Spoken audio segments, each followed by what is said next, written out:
Hey guys, you know what, man? I better call myself Blowzo in this vid because I've truly lost it. Now, I've been sitting here at my bench, at my desk, screwing around, drinking a cup of hot swill.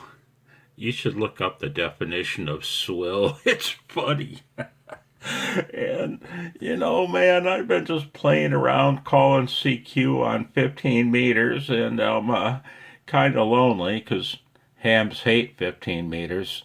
And I've been thinking about antennas. I've been thinking about doomsday antennas, right? I've talked about shit hits the fan antennas. I've talked about desperation mode SHTF antennas, wherein you might only get an antenna, 5, 6 feet high. But I started thinking about doomsday antennas, right? What if you can't put up any antenna, right? Now, I was looking at my MFJ dummy load, and let me reach over and grab something. I took the little shield off from around the resistor, the 50 ohm non inductive resistor. Look how long that resistor is, man. Right? There's my finger. It's about the length of my finger. Is that actually a doomsday antenna or a dummy load?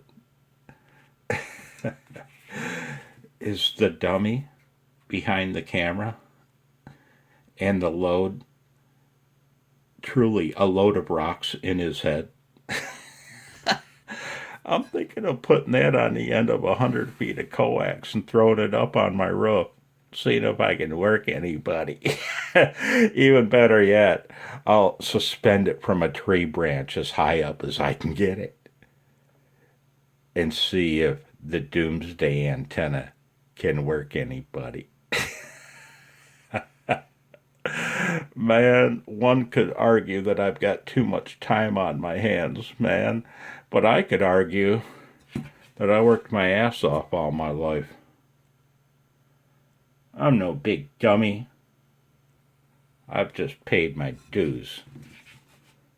And as the evil government gives me my money back in little bits and pieces, I screw off. It's the life of a retiree. Be well. Take care. 73.